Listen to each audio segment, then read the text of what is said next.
something really... Who's actually looking to come at me hard, but he's got to realize I'm coming at him too. So November 7th should be a good game.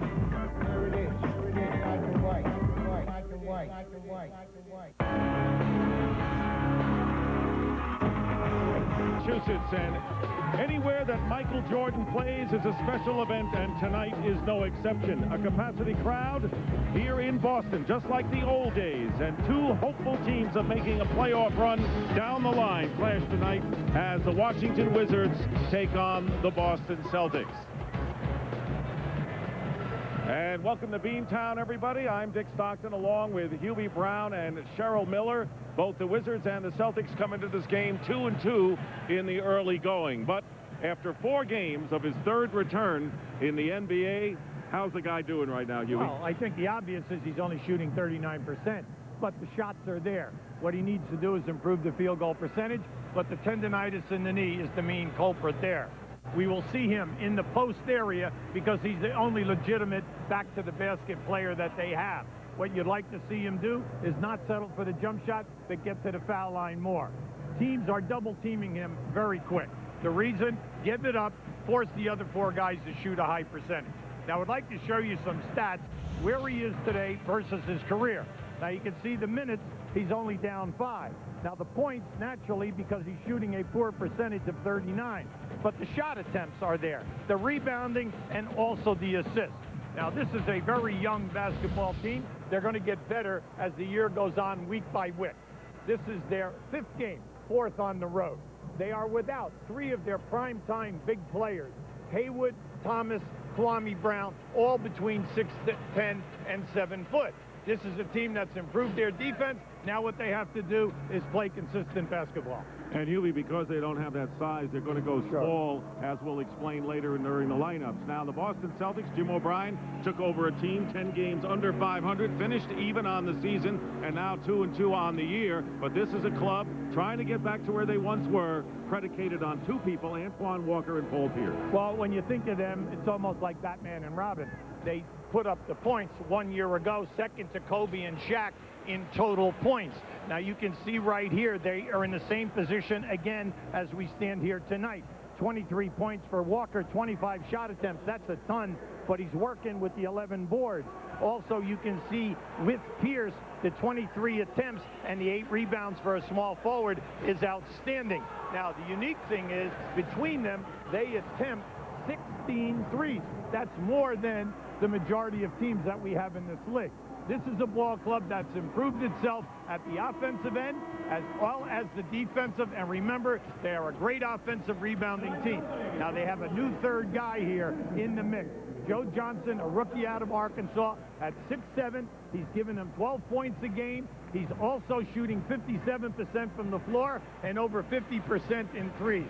A terrific addition, Dick, and this is an interesting club. So they've got some young blood to help 2 of the big veterans. So coming up, it'll be the Washington Wizards and the Boston Celtics from the Fleet Center.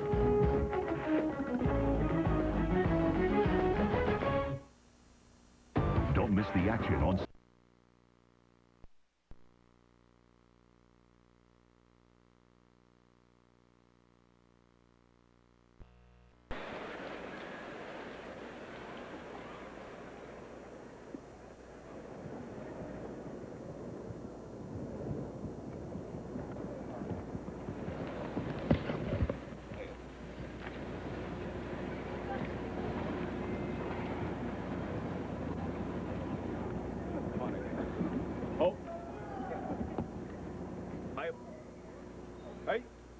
And now for the singing of our national anthem, performed tonight by the former lead singer of Extreme and Van Halen. Ladies and gentlemen, please welcome Boston's own Mr. Gary Cherone. Oh, so can you see by the dawn's early light what so proudly we hailed at the twilight's last gleaming, whose broad stripes and bright stars through the perilous fight o'er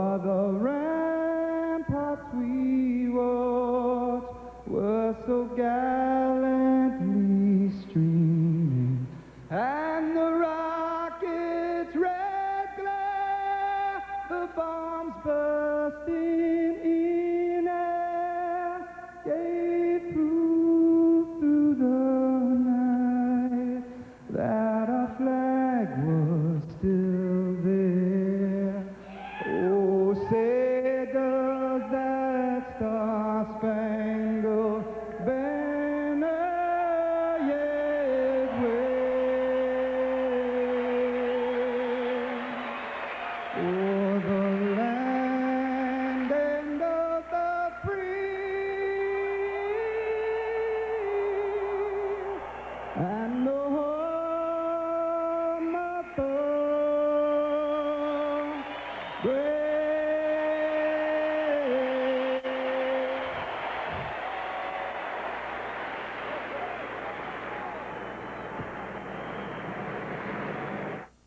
Play tonight's possible head-to-head matchup. Michael said that he doesn't want this game to turn into Jordan versus Peirce, and he said even if Paul scores 40 points and he only scores 10, as long as the Wizards win this game, he can live with it. But Michael did quickly add, but I know that's not going to happen. And Paul Peirce simply said that he doesn't care what happens between him and Jordan as long as the Celtics walk away with the W. And Dick and Hubie, you have to believe that this game between these two players will become extremely competitive, guys. Well, they say the proper things before the game, and then let's see what happens after. Michael Jordan coming off of a 19-point effort in the Sunday loss against the Detroit Pistons, and Kenny Anderson gets the game underway for the Celtics. Jimmy O'Brien very happy with Kenny Anderson, says he's healthy, toe not bothering him, and he's off to a great start. Well, here is Jordan passing out to Richard Hamilton, who misses the three, and the rebound by Tony Batiste. When you go small, like Washington is attempting to do tonight, look for a lack of offensive rebounding, and also the fact you got to keep one of the best offensive rebounding teams off the glass. Anderson penetrates but cannot convert. The officials tonight, Ronnie Nunn, Nolan Fine, and Tony Brothers. Here is Michael Jordan hitting his first shot of the game. Tonight, what you're looking for, you're hoping that Michael is going to get stronger in the leg department, that the tendonitis is going to let up as the season moves on, so that the range will improve, the distance, and then also the high percentage. Now tonight, Michael is guarding Joe Johnson. Joe Johnson is guarding Michael. And the foul was on Christian Laettner. Here is Peirce with a step back and hitting the basket over Hamilton. So Peirce last year had 40 or more points on 8 occasions for the Celtics. Anytime that he is played by a two-guard like Hamilton, he's going to take him right into the post. Looking inside for Jordan, and Joe Johnson trying to deny, and coming down with it are the Celtics as Nesby misses his first shot of the game. Nesby started 22 for the Clippers last year. Antoine Walker getting inside the tee with the offensive rebound, and finally Walker converts.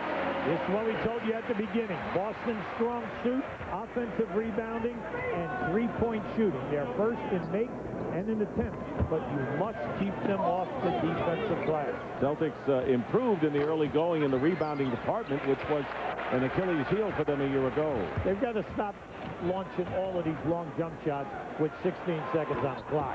Johnson launches a long shot with 19 seconds on the clock that occasion, and the feed going inside, tipped out of bounds by the team. Anytime that Michael is in a post-up situation and he's being fronted, you must have patience to look for the lob pass instead of forcing up a long jump shot. You can get a long jump shot with 3 or 4 seconds on the clock.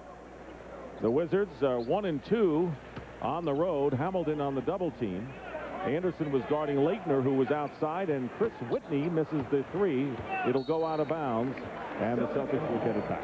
Whenever you attempt long three-point shots, when you miss, the ball rebounds long. So that takes away any chance of offensive rebounding. Offensive rebounding gets you a high percentage shot, and it also gets you fouled and foul shot attempts. The Wizards missed their first three from beyond the arc. And we'll have a Washington foul, and this will be on Nesby. So Tyrone Nesby, who came over from the Clippers last year right as the season started, was in the starting lineup 22 times. 2.5 minutes elapsed. The Celtics off for the 6-2 lead. Kenny Anderson is open for the 2-point attempt. Nesby the rebound. I think for Washington, you'd like to see them as the season gets going, that they start to open up with the fast break and get some transition baskets. Good pass from Whitney to Hamilton, and he is fouled. So Chris Whitney doing what a point guard should do. And the Celtics committing their first foul of the game. And it's on Antoine Walker. Now, Hamilton is off to a great start. We know last year that he averaged 18 points. He doubled his production off of his rookie year. This year, he's at 17 plus. You know that he's going to shoot a high percentage. He's a type of a player that is a slasher and also has good three-point range. So you know he will get his shot attempts. The big thing is he's got to create for other people. In his third year out of the University of Connecticut, so no stranger to the New England area, is Rip Hamilton. Celtics leading by 2. Celtics losing in Milwaukee in their last outing on Saturday, 105-99. And there is Joe Johnson off the mark, attempting a 3. So we've had a flurry of 3-point attempts in the early moments. Yeah, and you really don't like to see that because it sets a bad thing for the game.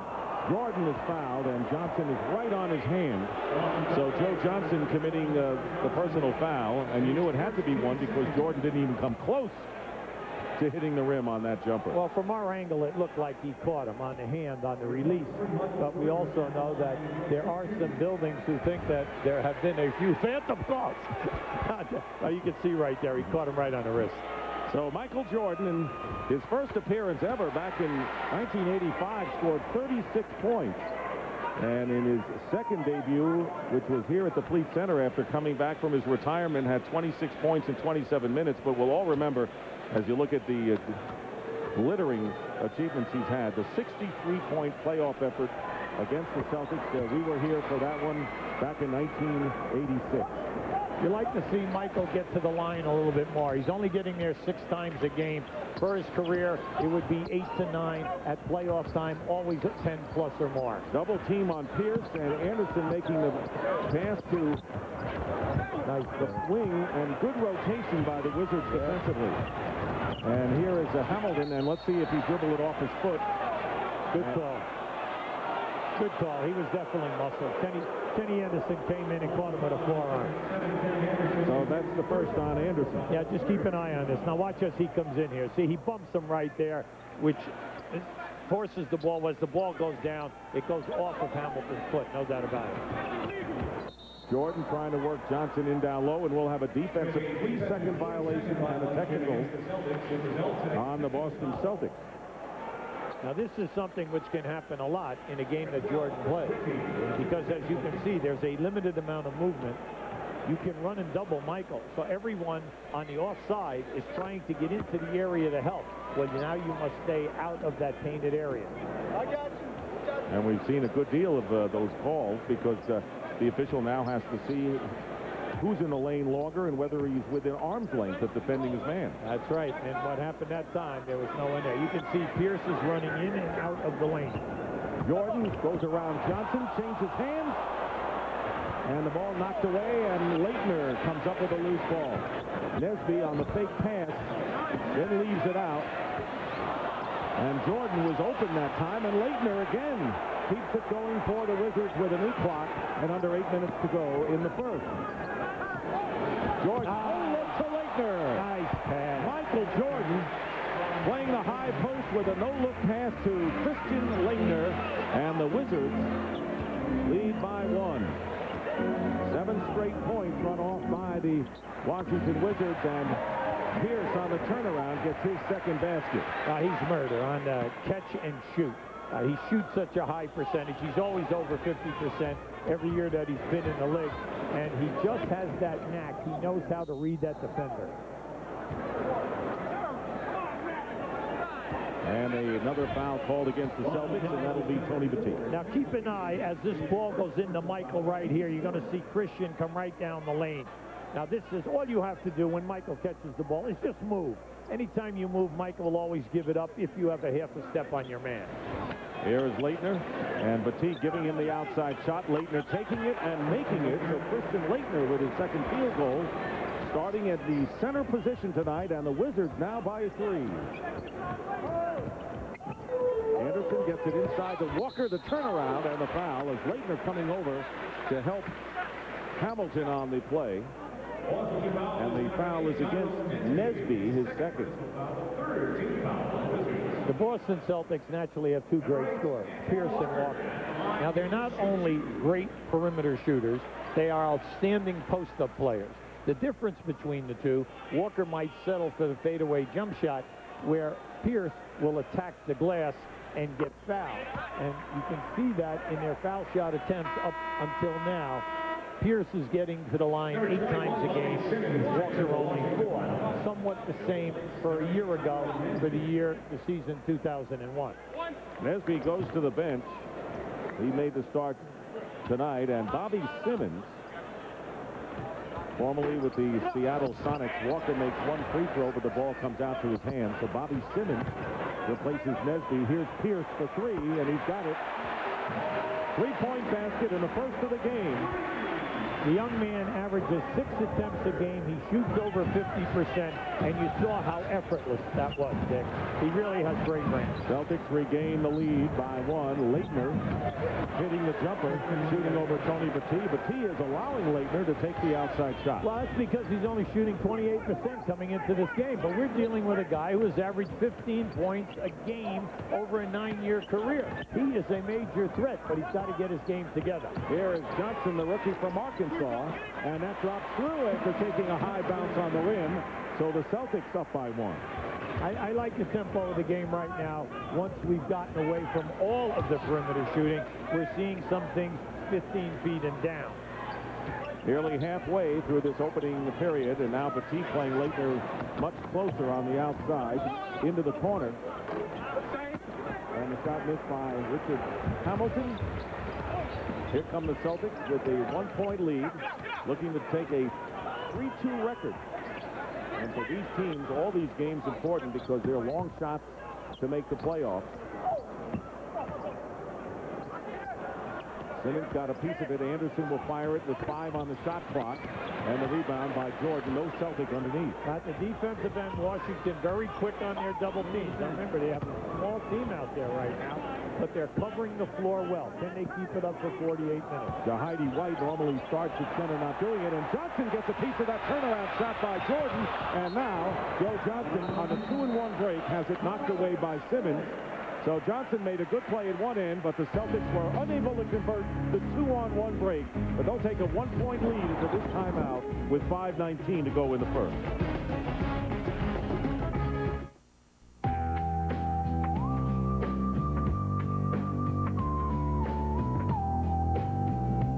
Beer is like a natural food product. The fresher it is, the better it tastes.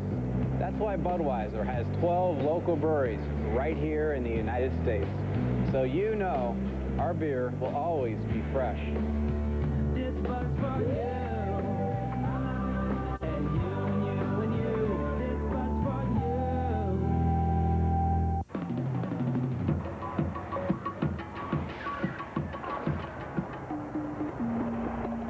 My baby loves me. She gets me feeling so fine. She loves me. She lets me know that she's fine. And when she kisses, I feel the fire get hot. She never misses. The cars from Chrysler. So distinct. They have an attraction all their own. I play center for the Bulls. I'm the point guard for the Mystics. I play Power forward for the Sixers. sixth man. My dad's the head coach for the Lakers. Small forward. The 3-point specialist for the Celtics. You can play or coach in the Junior NBA or Junior WNBA member league near you. Log on to NBA.com or call us at 866-JR-HOOPS to learn how you can participate as a player, coach, or parent. I'm a small forward for the Spurs. I'm the shooting guard for the Bucks. No, really, I am.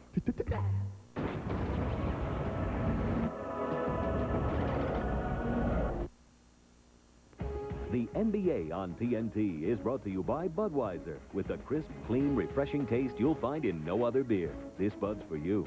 By Chrysler, drive equals love. by 1-800-CALL-ATT for collect calls. Just dial down the center, 1-800-CALL-ATT. And by NBA Live 2002 from EA Sports. It's in the game.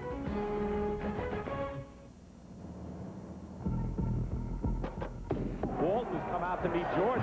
Jordan trying to use his quickness, and it works. Looks like lately the Bulls have been going to Jordan like they did at the start of the last game. Here he is, the move and the basket. Long range, Jordan hits it. 56 for Jordan. With 8 on the clock. Jordan ties the game. 63 points, and you're looking at an all-time record. And, you know, Hubie, as you look at the numbers of the game, I think the Celtics gained respect for him in that game. They were heavily favored over the Bulls. This was game 2 of the best of 3 at the time, and Boston had lost only 1 home game all year. It was a magnificent performance in one of the toughest buildings to put up 30, never mind 63. And you could see he shot over 50%. And the fact that he got off 41 shots against that incredible defense as well as that great front line is also an accomplishment. Larry Bird, by the way, scored 36 as a footnote in that game. Milt Palacio has come in, the backup point guard, number 9. And the shot put up by Mark Blanc, who is also in the game. Blanc has been very impressive in the early going. Johnson missing a 2-point attempt. Jordan rebound.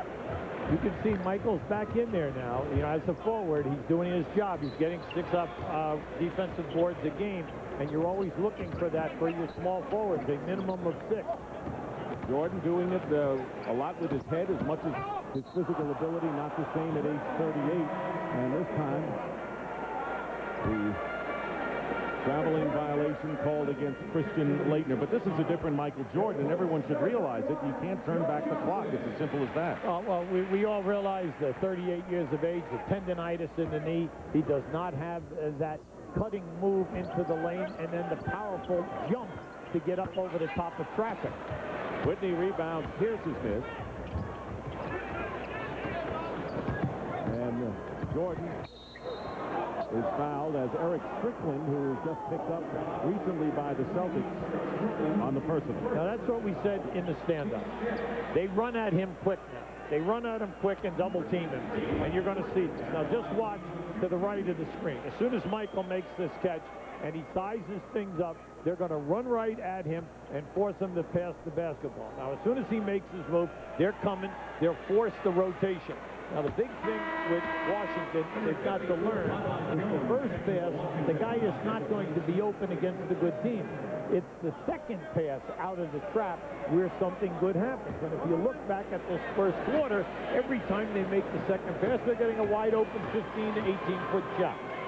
Popeye Jones into the game for the Washington Wizards. He's their leading rebounder, averaging 9 a game. So they're going with a little more strength inside as the Wizards lead by 1. Nearly 4 minutes to go in the first. So it's Palacio, Eric Strickland, along with Peirce, Walker, and Blount. And the shot way off the mark taken by Palacio. You always have to get to your point guard, get into his head. When you make the calls, you have to understand who our prime-time guys are on the floor. Hamilton turns it over to Peirce, and he goes to Strickland, blocked by Simmons. Great block. Simmons coming out of nowhere to get a piece of that ball, and the Wizards with a 1-point lead in the ball. Jordan tries to flip it to Popeye Jones, and the Celtics coming back. 2-on-2, and it's layup by Strickland is good and a foul. Eric Strickland with the basket and the foul as well, and a chance for the 3-point conversion. This is just a strong move by a guy who has scored a lot of points. While he was at Dallas, his last year there, he averaged right at 13 points, shot a good percentage. He's known as a tough defender. He then moved to New York to Vancouver. And right now, this is an excellent addition at that 2-guard position for Boston. Michael Jordan sits down for the first time. He has scored 6 points in the game and replaced by Courtney Alexander. We have a lot of former Dallas Mavericks on both teams playing tonight. Major thing right now, this group out on the floor, you do not have to double team anybody in the post area. So the big thing is you need a lot of teamwork. Hamilton off the glass and a good play by Popeye Jones. Jordan was 1 for 3 from the field, 4 for 4 from the line, and 3 rebounds. Only played 22 minutes in the second game of back-to-back on Sunday for the Wizards. They're tied at 17. Walker double team, Palacio open. And this is the open shot. That's what they want him to do. Yeah, and Boston realizes that they are getting high percentage shots, and they are getting a number of offensive rebounding. So things are going the way they would like. Their big thing right now is that they've got to do a better job at the defensive end with the Washington cutting to the basket.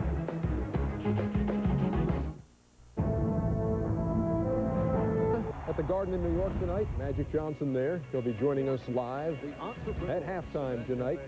And he's watching the Knicks take on the Cleveland Cavaliers. That's a nice pass, isn't it? The free roll with the swipe, and his first bucket of the game coming into the second quarter. 31-20 at that point. The Knicks on top of the 1-4 Cavs. Close game, 35-32. Once again, Magic Johnson joining us at halftime. Let's get back to the Fleet Center. All right, we're tied at 17-17. Knicks struggling in the early going of the Well, I think it's difficult for them. They're trying to play without the athleticism of Camby at the center position. Their other two backups, Spencer and Knight, are not what you would refer to as top quality guys.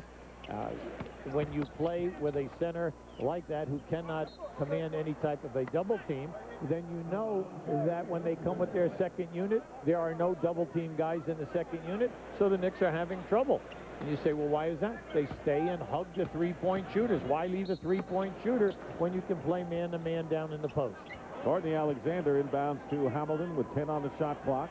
2:42 remaining in the first quarter. Hamilton from the corner. So Hamilton now with 6 points. So Laettner, Jordan, and Hamilton all with 6, and the Washington Wizards by 2. Peirce looking for Walker. Walker has 3 points so far, giving it up, and here's Palacio for 3. Air ball by Palacio after a tough pass by Antoine Walker into the corner. Yeah, Palacio's had 2 wide open shots and has not come close on either one.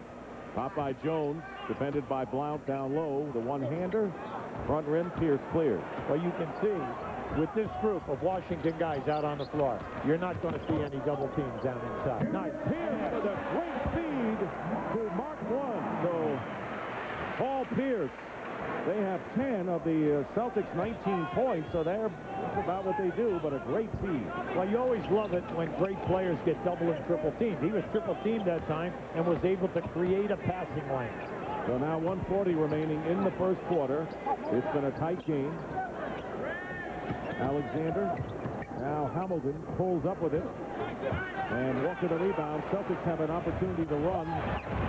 Whitney back. Oh, great goal. Taken away by Whitney. Chris Whitney on the steal. 4-on-2. He's got to get a layup. A lot of magic to his game. And Hamilton, this is a wide open short jumper. Well, you can't do that. See, you can't settle for a jump shot in a 4-on-2.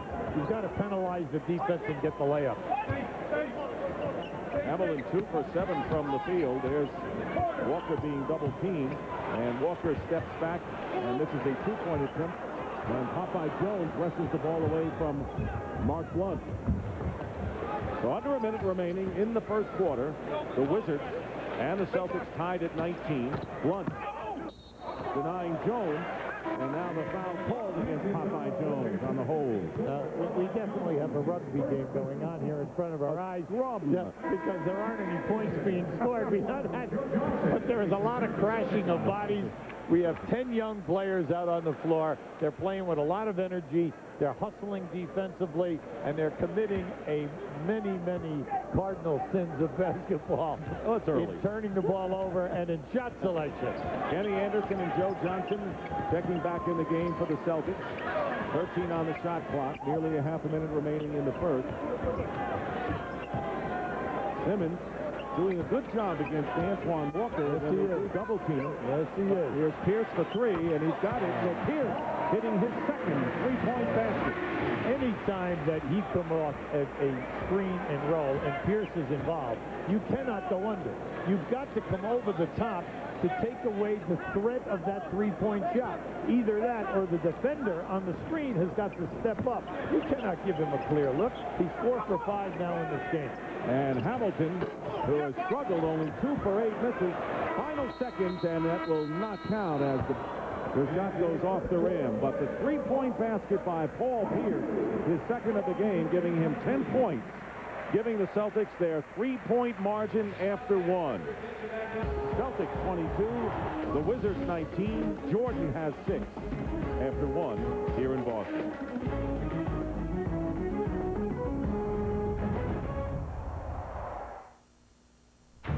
Weekend, all the biggest movies. The State House here in Boston, Massachusetts, as Boston, the state capital of Massachusetts, as we welcome you back.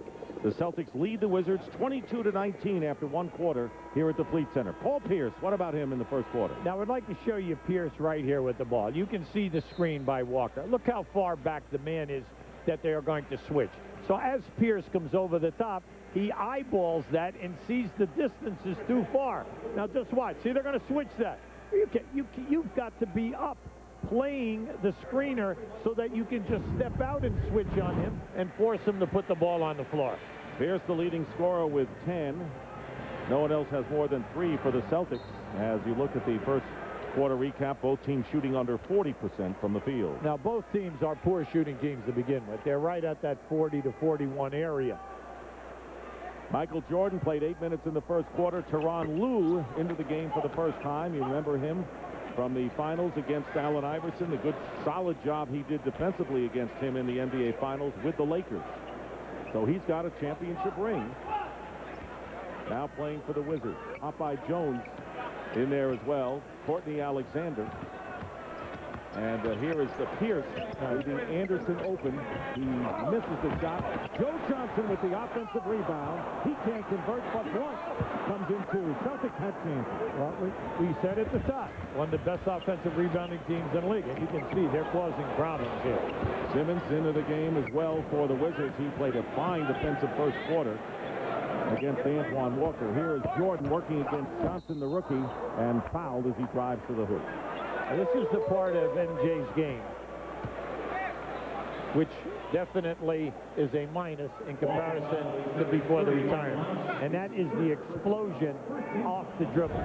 See, in the old days, once he gets a half a shoulder ahead of you, he could get up higher and attack the rim and potentially get the possible three-point play, the dunk and the foul. Now Blount committing the foul, and now going over to Ronnie Nunn. Jordan has some words, as does Doug Collins. Well, you see, they want a two-shot foul, and Michael thought that he was definitely fouled, and you can see Doug pleading his case right now with Ronnie Nunn, and he was definitely fouled, in our opinion, on his way to the rim. Tyronn Lue, guarded by Kenny Anderson. Peirce defending against Courtney Alexander, who hit the jump shot after the shot clock buzzer. First basket tonight for Alexander in his second year from Fresno State. Now this guy can put up some points. Last year, in the last month of the season, he scored over 27 times. He led the nation in scoring at Fresno State. So you know he's got talent. The big thing is he's got to get his game together with how they play professional basketball night in and night out. Because if he and Christian Laettner will step up, and then when Haywood, Kwame Brown, and Eaton Thomas come back, you're talking about 5 guys that can really help this club scoring-wise. Courtney Alexander was the rookie of the month in April, averaging over 22 a game after sitting behind Michael Finley in Dallas. Here's the dish off to Johnson, missing the three-point attempt, and Anderson does a good job getting it away from Jordan, and the layup. Blunt again with a chance inside, cannot score. Well, we're seeing some great work, Dick. I mean, it isn't like the Celtics aren't working. They're working hard. They're getting the opportunity. The ball just will not go down. Well, Anderson against Michael Jordan, all over him. And Anderson having a very solid defensive start. From the corner, Simmons misses. Popeye Jones on the tip, but he steps on the line out of bounds. turning it over to Boston. Popeye Jones, you love his intelligence, you love his work ethic. He's finally healthy after a few years where he was injured. When he was down in Dallas for 2 years, 11 points and 10.5 rebounds a game, 2 years, back-to-back. You mentioned a lot of Dallas players. Of course, a big 8-player deal that Michael Jordan engineered with the Mavericks, bringing Laettner, among others, to Washington. Here is Lou stopping Anderson. Peirce with a fake on Alexander and the foul before the shot. And it'll be Courtney Alexander with his first personal foul. Tony Batiste, who started at center for the Celtics, has replaced Blount at that position. Peirce is such a tough coverage because of the range, the high percentage three-point shoot, and then he handles the ball so well. Plus, he can hurt you right here with his back to the basket. Double team, Anderson open. Anderson and Palacio have had so many open shots in this game, they're going to catch pneumonia by halftime, okay? Because there's no one around them guarding them. Their combined 1 of 9 from the field is Michael Jordan hitting his second field goal. Most of his points have come from the line. He has 8 now, nearly 3 minutes gone by in the second. I just looked at the scoreboard, and I see the Wizards are winning by 1. I would think that Boston's ahead by about 25. Yeah, I mean, they're getting all kinds of shots, offensive. Yeah, offensive, rebounds, all this guys, but nothing's happening. No points. Antoine Walker now with 5 in the game. And the Celtics leading by only 1. Here is Jordan way off, trying to get a rhythm, way off the mark, as you're right, and Celtics coming back. Crowd murmuring after Jordan's miss. Anderson tries a wild pass to Johnson and throws it away, and we'll have a timeout. Michael Jordan now 0 for 7 from three-point range. That's why we bring up that tendonitis in the knee. No high percentage from the foul line out.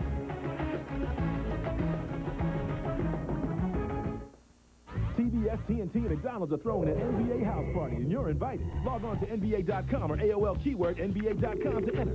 Winners get a trip to Atlanta to hang out with the NBA on TNT studio team and enjoy a Thanksgiving feast. The NBA house party presented by McDonald's. Back to the Fleet Center in Boston. Dick Stockton, Hubie Brown, and Cheryl Miller with us as the Washington Wizards. Michael Jordan in the 5th game back. And Jordan thus far is the leading scorer for the Wizards, but that's only part of the story. He has scored 8 points. He is 2 for 5 from the field. Now he is 2 for 4 on jump shots. He's missed the 1 layup, perfect from the line, and 3 off the glass. What I like about his game is that he's playing with 4 guys that you can lead to double team him. But he is picking out the right people to hit with the pass. He's working hard at the defensive end with the 3 rebounds already. Teron Lue off the screen getting the basket. And, of course, if you say, well, gee, what about his image and all that? Michael Jordan, I was in there talking to him before the game. He wants to play, and he enjoys playing. End of story. That's just all it's about, as he wants to see the Wizards win and do better. There's a double team on Walker, and leaving the shot open outside and missing that time is Johnson. Walker and Peirce have done an excellent job all night coming out of that double team and hitting the 3 guys. I mean, they're wide open. I mean, this comes down to, will the Celtics make the shots? The shots are there. And you mentioned Johnson is a possible 3rd guy. He's 1 for 7 so far from the field, but he has to worry about Michael Jordan on the defensive end as well. Batiste, here's Peirce coming back, and Peirce loses it out of bounds. So Teron Lue with good hustle against. That was a nice defensive move by Teron, because he not only picked the spot out, but he forced a quick stop dribble where you lost control, forced it into a turnover. That's a good pickup by the Wizards, by the way, getting an up-and-coming player who plays for a championship team. Jordan is held by Kenny Anderson, who comes out of the game having picked up his 2nd personal foul. Milt Palacio replaces him. And Paul Peirce, who leads the Celtics with 10 points, leading the game as well, replaced by Antoine Walker. So you made a good point about Teron Lue, and that is he is an experienced scorer. But over a 3-year period, he only played in 66 games in L.A. And hitting the floor is Palacio, and they're going to call the offensive foul against Courtney Alexander, so he has 2. I like the defensive effort that we're seeing at both ends of the floor. Both teams have improved their defense greatly over a season ago. You are not getting easy looks, and they are trapping and rotating quickly. Walker from Palacio, basket counts and a foul. So Antoine Walker backing his way almost out of bounds. Had the presence of mind to get the pass, put it up, and get fouled as well. Now, just keep an eye on Antoine down inside.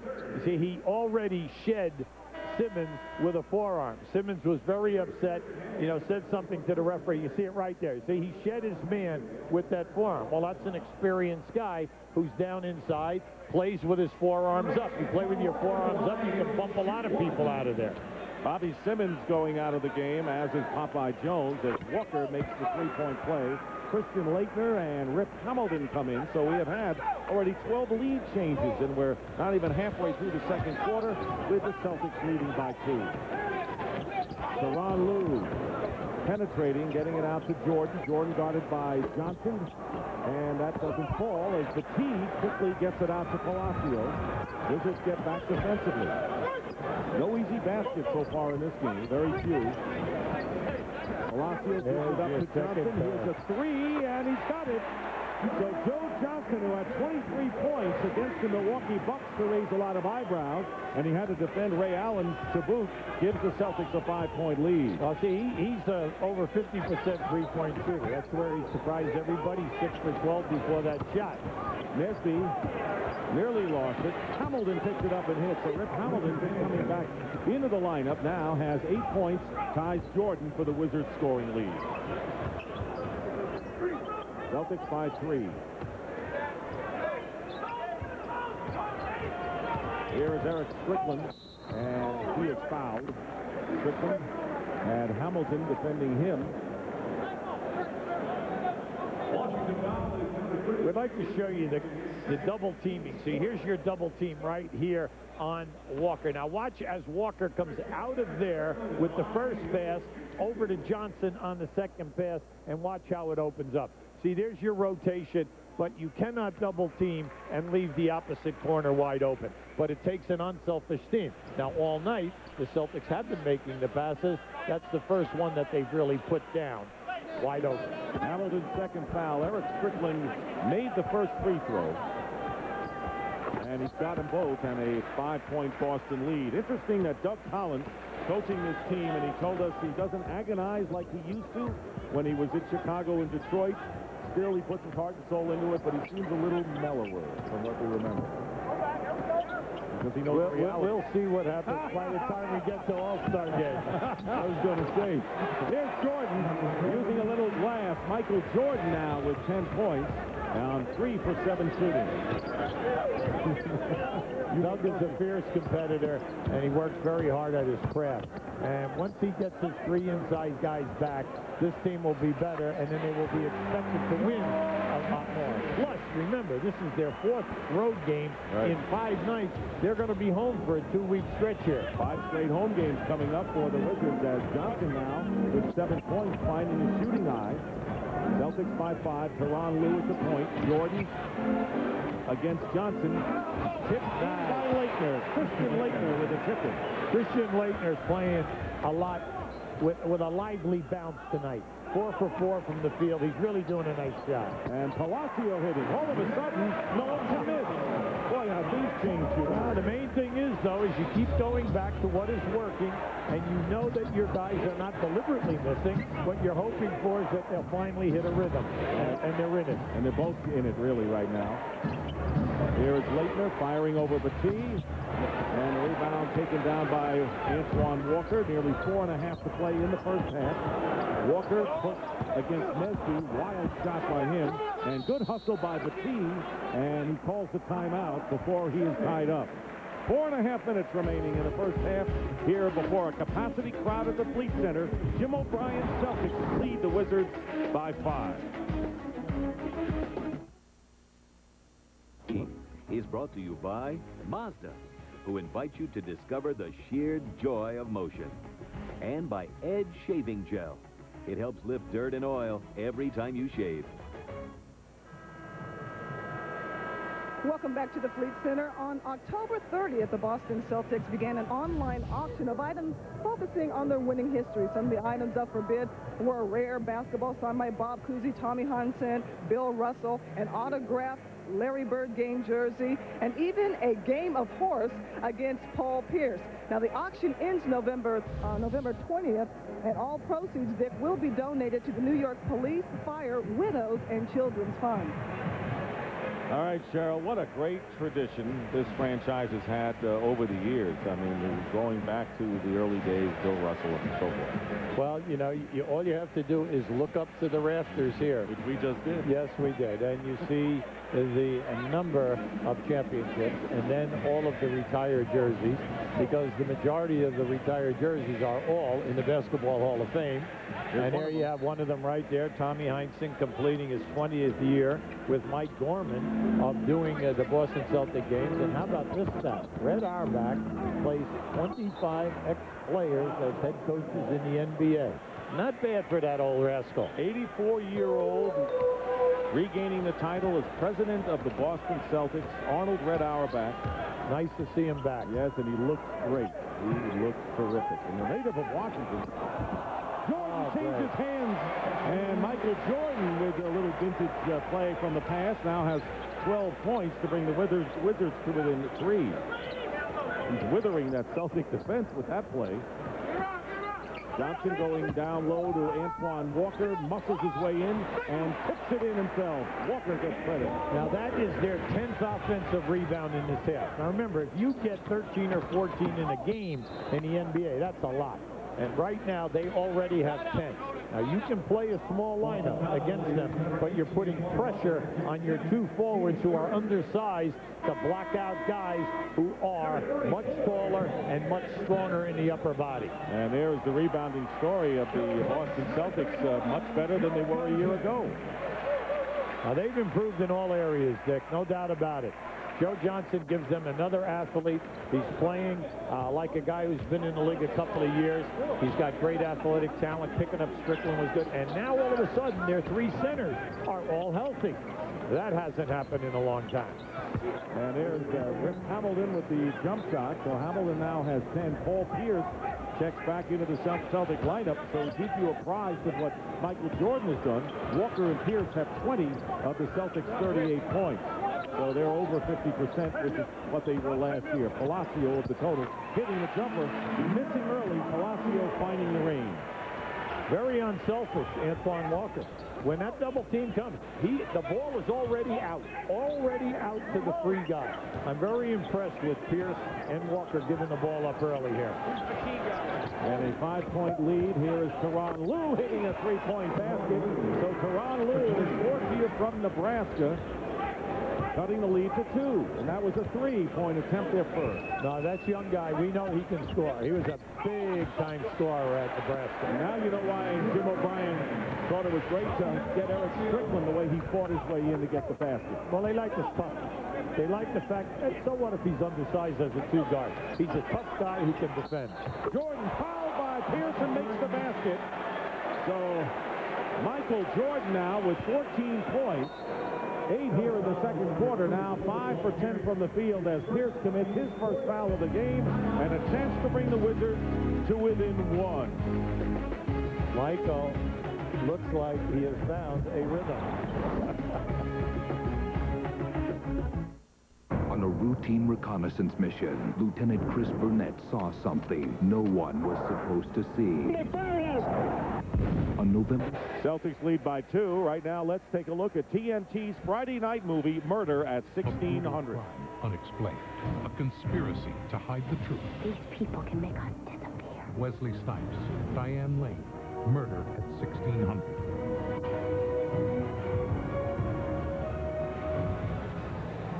Back here in Boston, the parquet floor looks familiar. The lanes look familiar, but of course the Fleet Center replacing Boston Garden. They moved the banners, as you mentioned. The Celtics last year were 12-22 when Rick Pitino stepped down, and 24-24 under Jim O'Brien. As you look at Michael Jordan's numbers right now, back to 50% from the field, still perfect from the line. Well, he's not having any trouble getting the field goal attempts, and he has not really forced a shot. Now, that's his first miss on the foul line, and you like the fact that he's already been to the line for 5 attempts in his first half. 2:20 remaining in the first half. Dick Stockton, Hubie Brown, Cheryl Miller, Peirce driving and scoring. Good move by Paul Peirce, who has 12 and leads Boston. That little screen has opened up for him 3 field goals getting into the lane. He comes off very hard and he reads the defense and he takes you right to the front of the ring. Under 2 minutes to go, and Peirce guarding Michael Jordan for the first time tonight. It has been Joe Johnson's responsibility. And here is Eric Strickland coming down with it. Celtics leading by 4. Biggest lead for either team has been 5 by Boston. Palacio with Strickland, Walker, Peirce, and Batiste up front. And here's Walker. Walker now with 12. He's just too big, too strong for Nesby. He's got, got him by 3 inches and a lot of stretch. Plus, you can see the move.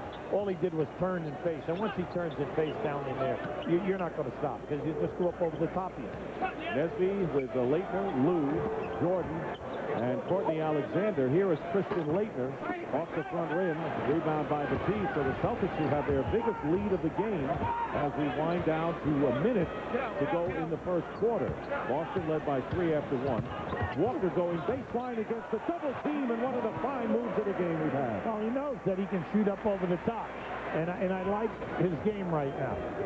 He felt that after the score on the previous attempt down at the other end. He just knew that, hey, get the ball to me right now. He called for that ball because he knew that he could take his man. And he has been unselfish as well as the Celtics as the Wizards call a timeout. The Celtics with a 6-0 spurt in the last minute and 20 seconds.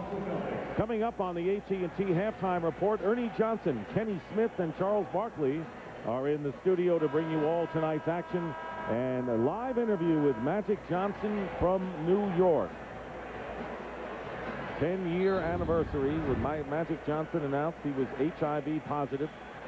And what a great 10 years it's been since for Magic. See, Walker sees the double team coming, so he's going to go to the baseline.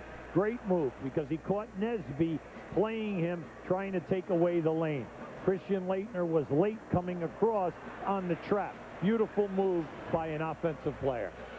For the Celtics, Antoine Walker has 14, Peirce 12.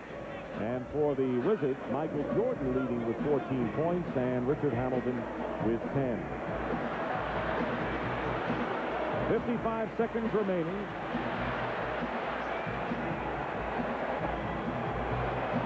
Tyronn Lue will inbound, and for just a moment, the Celtics brought in Walter McCarty, but he goes out of the game. Laettner to Alexander over Strickland. Walker clearing the rebound. Celtics trying to add to their large lead of 8. Neither team has had double-figure advantage tonight. Peirce, Lue with the board. Wizards and the Celtics both 2-2 coming into this game. And there's Michael Jordan. From the corner, Jordan now with 16 points, 10 here in the second quarter. He's being picked up now sometimes by Strickland. Anytime Strickland picks him up, Michaal realizes he's got at least 5 inches on Strickland. So all he has to do is come to a quick jump stop. That's why he's looking for that jumper at 15 to 12 to 18 feet. Under 2 seconds between the shot clock and game clock remaining on the clock and a half. Palacio changes hands. Laettner, time running out, and Strickland prevents the Wizards from getting anything going on the offensive end. So after a slow starting game where neither team could find the rhythm, both teams finally were able to hit some shots. And Michael Jordan with 10 second quarter points, 50% from the field for the game at 6 for 12 and leading all scores with 16 as the Celtics lead the Wizards 48-42. And let's send it out to Cheryl.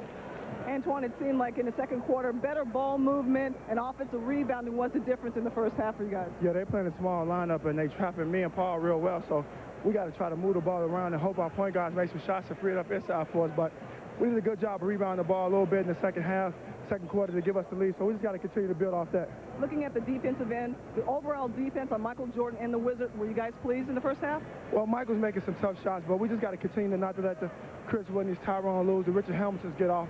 We could live with Michael scoring 30 as long as we can shut down those other guys. All right, thanks a lot. Good luck in the second half. Let's go. You did it. All right, Cheryl. So a feisty, scrappy game between two hopeful teams trying to make some progress this year, and who knows, maybe challenge for the playoffs. Right now, let's send you to our Atlanta studios and Ernie Johnson. All right, thank you very much, Dick. It's a 6-point game. It's time for the AT&T halftime report. Ernie Johnson and Kenny the Jet Smith and Charles Barkley. And our focus tonight, Earvin Magic Johnson, who 10 years ago today made a stunning announcement. Because of the HIV virus that I have attained, I will have to retire from the Lakers today. It was 10 years ago, and tonight, Earvin Magic Johnson is at Madison Square Garden, and he joins us live here on the AT&T Halftime Report. Earvin, thank you very much for spending some time with us. What's up, Ernie? What's up, CB? What's up, baby? How you doing? Everything good. Hey, Kenny, what's happening, man? Everything's good. Hey, Magic, when on a day like this, when sports fans can all remember what they were doing 10 years ago when they heard this, how much time do you spend on a day like this reflecting on what that day was like and walking to the podium and delivering those words with all the flash bulbs going off? Well, actually, really, Ernie, I really spend no time thinking about it. I think that in the last couple of months I have, because I've been doing so many interviews, but I've gone and done so much in 10 years that I know I have the virus. I live with it every day, so I don't have to really remind myself of that moment. I just try to, you know, think of it as like something that has happened. I try to make sure that I take my medicine, I work out, and also I have to make sure I live, too, at the same time. And I got to be a husband and a father all at the same time, as well as run my company. You know, I was struggling all day with trying to come up with a good way to ask this question, and I probably still haven't done it, but how much thought did you give in those days 10 years ago to the fact that I wonder if 10 years from now I'll be around to talk about this and look back on it? Well, I never gave it a thought because I knew I would be around. This was just another challenge in my life that I just had to educate myself about HIV and AIDS, find out what I had to do to beat it. Once I found out, then I just made up my mind that I was going to beat it. So I never thought about death or I wouldn't be around. I always thought I would be around to rub elbows with Kenny and Charles and beat them up, too, at the same time. Hey, I got an interesting question for you. When you first came out and announced, I remember sitting at home in my office when you announced you were HIV positive, I cried. Mm-hmm. When the doctor first said those words to you, what was your first? I cried like a baby. I'm not even gonna lie, because you've obviously been a very special person in my life, and I always tell you, if it wasn't for you and Magic, you and Larry Bird, the NBA wouldn't be where it is today. What was your initial response when the doctor said those words? Well, I think, Charles, that you know, you just wanted to just fall on the floor. I was just in disbelief that it happened and happened to me.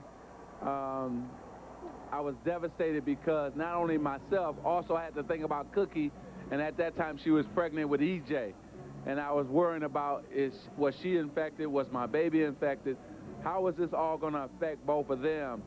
And it was devastating, man. I played against you, Kenny, Michael, Larry, but nothing was more devastating in a tough time than going home that drive to tell her that I was HIV positive, and then also tell her that now she had to go in and get checked. Oh man, that was probably the hardest time in my life ever. Well, I'm glad you mentioned me with Michael and Charles and the rest as playing against that. I was flattered just right there, Magic. But honestly, you know, on hindsight, after the fact that when you did announce, everyone became more aware. Everyone became more educated, or tried to get educated about it. Was there any one moment when you said, you know what, I'm not going to tell the world anything. This is my own private moment? I'm not going to say anything to anyone. I think that's a good question. I first always wanted to announce, but Cookie said she wanted to keep it private in the beginning. But I think that once we talked about it, she got more and more comfortable with the idea of coming out public, because we need to help everybody. We wanted to help the world to make sure that they understood that if you're doing what I was doing, that, you know, this could happen to you too. Magic, we have a couple of more minutes after a break. Hope you can stick around for a few more questions, and we really do appreciate you taking the time tonight. More with Magic Johnson when the AT&T Halftime Report continues.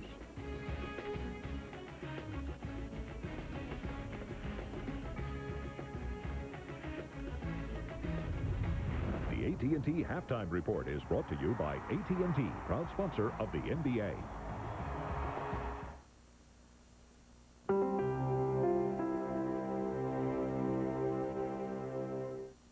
Starro needs only this ring to cover all the lands in darkness. It must be destroyed. They're coming. They will find the ring. 10 years later, celebrating his absolute survival.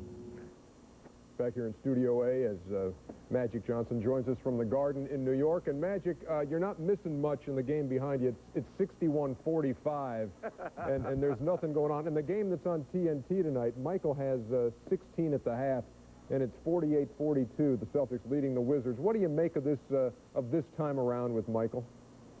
Well, I had to be honest with you. I told him not to do it in the beginning. But when I saw the sparkle in his eye and that he really was committed and he really wanted to do it, then I supported him 150%, much like the two guys that are sitting next to you. But I think that what we're going to see is a lot of great games, but then we're going to see a lot of subpar games. And because his legs just won't let him, you know, be the Jordan we're used to every single game, because Mother Nature has just caught up with him. But I think he will accomplish a couple of things that he want to accomplish, which is to make Washington a better team, and he'll also help them to understand what it's going to take for them in the future to win. Now, Irvin, you say that you tried to talk Michael out of this, say don't do it. Did anybody try to do the same thing to you when you were coming back? And isn't it true that a guy like you or Michael, you get it in your mind that you're going to come back, you're coming back? Yeah. Oh, I got to tell you this, and Charles, you probably know this too. When I first came back, he was the first one to tell me not to do it. And I want to make this point, which is funny. He told me, look, this is Michael telling me, why are you going to come back? You don't have James Worthy. You don't have Kareem. You don't have any of those guys you used to play with. Then he turned around, Charles. He got a worse team than I had when I came back. Hey, you're exactly right. Hey, you know what? You know, one thing that surprises me, I think one thing, seems like you've been sitting around on your hands doing nothing for the last 10 years. Oh, yeah. Hey, you know what? I want to tell you, I really think you'll come to a lot of great things as a player, but I think the stuff you're doing now for especially the black communities, with all your business ventures, hey, man, more power to you, and God bless you. I appreciate that, man. I know you and I got a special relationship, and Kenny as well, and this is what my life is dedicated to now, and that's why, Ernie, I haven't had time to actually think about it, because my company and my business is growing so much by leaps and bounds. But you know what? It's more power not only to me, but more power to Michael Jordan, because he's upholding for all the old guys who can't play like Kenny, Charles, and myself. We can't play any longer. We're living through Michael right now. Yeah, no question about it. Hey, but Magic, if you think about it, you came back as a player and you came back as a coach. Now, which was more difficult? Do you think Michael could have helped as a coach or more as a player if he came back this time? No, Michael, don't go as a coach. He's going to eat you up. I don't know. Hey, Charles, I don't know what was worse, being a talk show host or a coach. Which lasted longer? Neither one. Irvin Magic Johnson, it is great to have you with us. It's great to see you smiling. Thank you. And thank you so much for your time tonight. Hey, Charles, I love you. Kenny, I love you. And Ernie, be cool, okay? All right, take it easy. All right. Irvin Magic Johnson joining us You know what's tonight weird? From the Garden. What is weird? You know, you look at Ernie Johnson, Irvin Johnson, same initials. One of them can't play anything. Oh, that'd be you. We'll be Back to right put back. the finishing touch on the AT&T halftime report. I'm just like here. a finishing touch. I'm just a dartboard for you, Charles.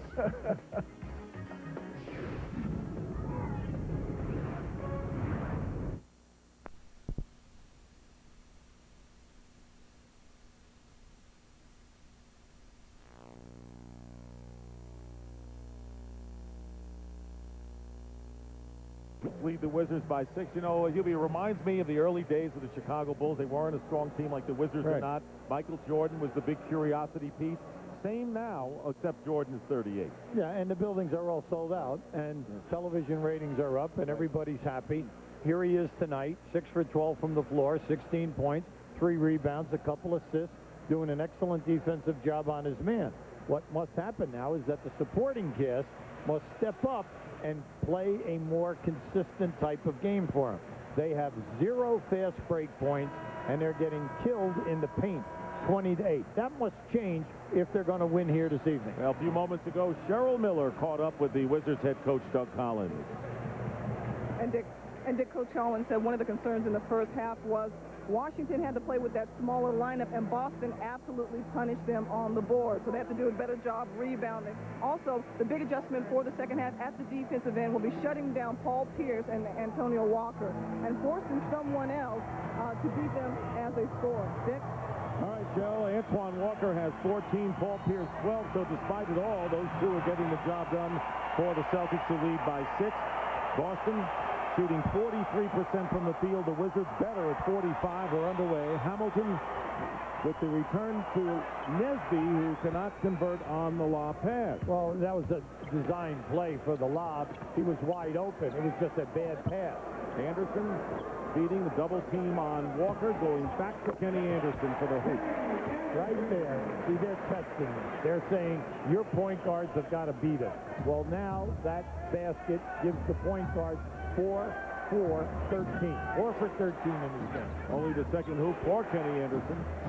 Veteran who is off to a hot start this year. Whitney going inside. Jordan with a turnaround. So Michael Jordan now is 7 for 13 from the field, 18 in the game. What I like about it, Dick, is, look, it sounds like you're cheering for the guy you are. I am. I'm cheering for him. I hope he has a great night. But the big thing is he's not forcing anything. Anderson hits his second of this quarter from the corner, and the Celtics leading by 8 points. How can you not cheer for the guy, the greatest player who's ever played the game at 38, coming back for his 3rd attempt in the NBA, plus a baseball career in the minor league. Here is Hamilton from Laettner, pull away, and he's got it. I like the movement. Anytime that they swing the ball into the corners and they get the cutters have been open, and something good has been happening for Washington. So Washington down by 6, and they're going to get home for 5 games after this contest, and Laettner getting a piece of the tee shot, 7 on the shot clock. Tony Batiste, and Laettner gets more of it this time, and now the Wizards come up. So Laettner stuffing Batiste twice, really. Here's Jordan trying to feed Laettner, but the ball comes out in a 2-on-3. Wizards get back nicely defensively, but someone missed up an assignment, and Joe Johnson laid it in. Well, that was just a beautiful maneuver with the basketball. Joe Johnson handles the ball extremely well. See, at the other end, Jordan was going to the basket. I think if he would have shot it, he would have been fouled. But he thought by that shovel pass. Anytime you shovel pass in traffic like that, the guy cutting, who was Laettner, didn't get a chance to catch the ball. Pick and spot up from Whitney to Christian Laettner. And Laettner now has 10 in the game, so he has come out strong tonight playing the center position. He's spirited. There's no doubt about it. He has the 10 points, and he's got the 4 rebounds. Yeah, they need him. They need him to play big every night because he's a very talented young man. Peirce, double team, a double Peirce and Walker, and Johnson missing the 3 with the air ball. Yeah, he's having a tough night tonight. That gives him 1 for 6 and 3. And Laettner is fouled by Tony Batiste, who tried to get a piece of the ball. He did, but he got more of Christian Laettner. So Johnson with his second foul.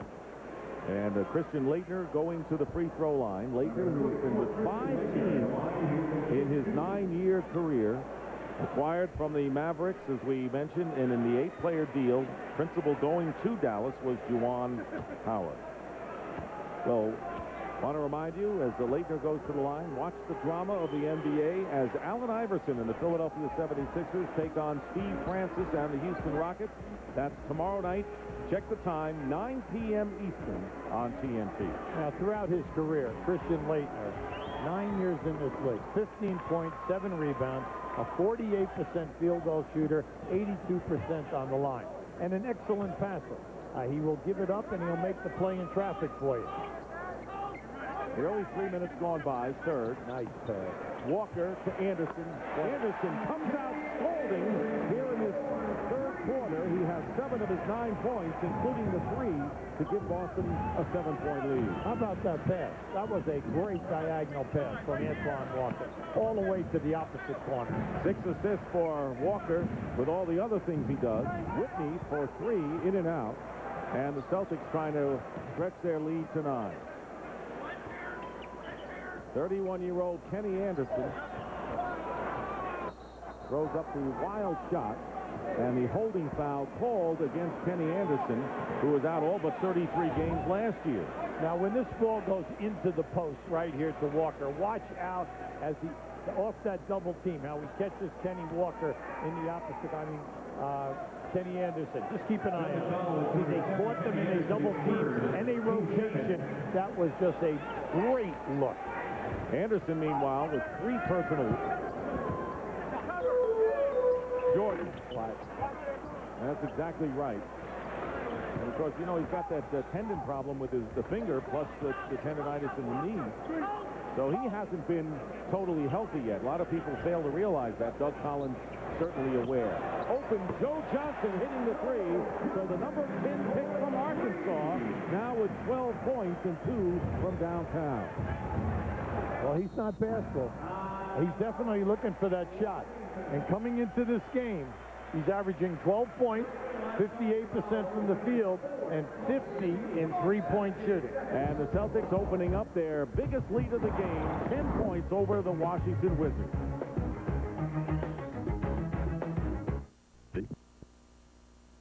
The NBA on TNT is brought to you by HBO Home Video. The Sopranos, the complete second season, is now available on video and DVD. And by America Online, new version 7.0. Call 1-800-4ONLINE to sign up today. We're always coming up with novel ideas, and we have a new feature we're going to use where it's called Hey Hubie, where a fan at each arena will ask you, Hubie Brown, a question, and you, in turn, will answer the question. Here's tonight's Hey Hubie. Hey, Hubie, my name is Donnie. Which of the 3 Celtic rookies will have the biggest impact? Well, I think the way to look at this is all 3 are very talented. Joe Johnson right now at 6'7" is ahead of the other 2. He has just filled it in perfectly.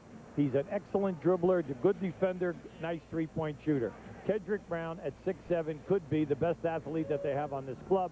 Coming out of junior college, he's behind at the offensive end.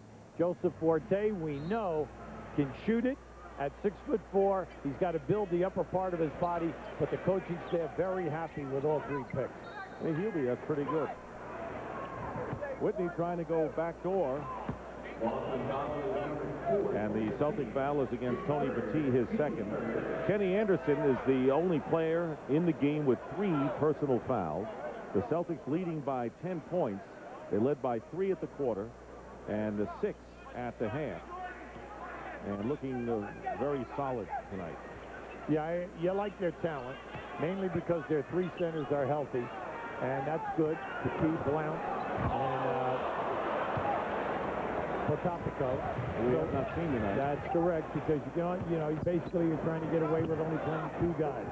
Johnson with the lay-in, so Johnson not only does 14 points, he has 8 rebounds to go along with that. So backing up your comments from the Hey Hubie fan on the rookies of the Celtics, you saw Jordan before looking for the foul and not getting it on his foray to the basket. Laettner out to Hamilton. Nearly 7 minutes gone by. Pick and roll. Laettner from Hamilton. Nicely done. That's the first time that they've looked for the cutter. Anytime that they're coming off of the screen, the Celtics are jumping out and trying to trap the guy. The roll man has been open all night.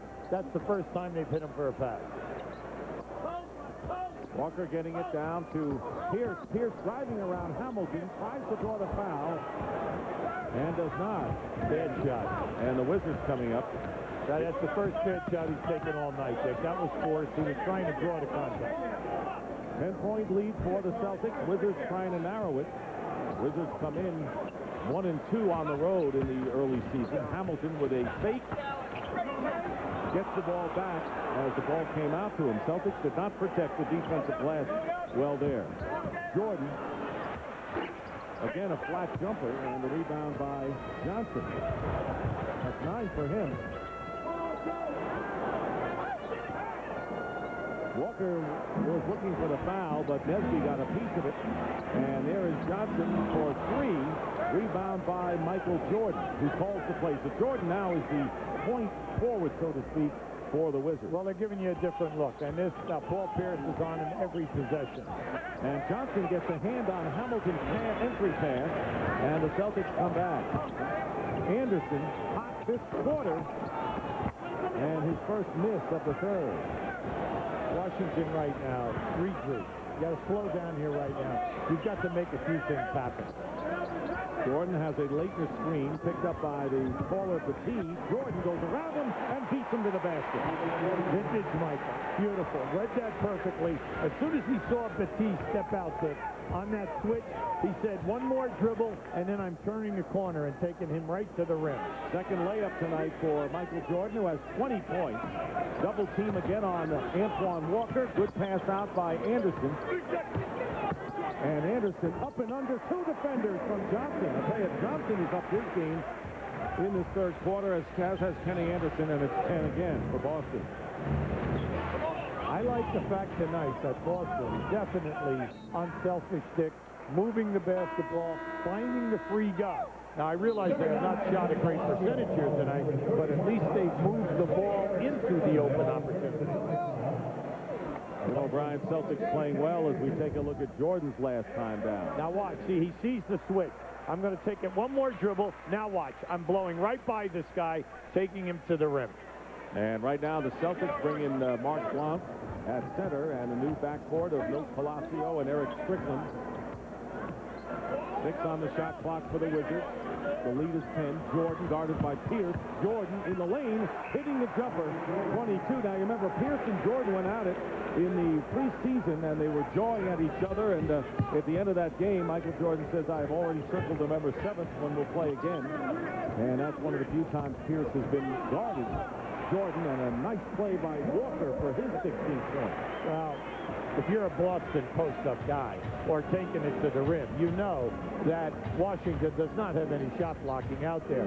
So you're a fool to settle for a jump shot. Just take it to the glass.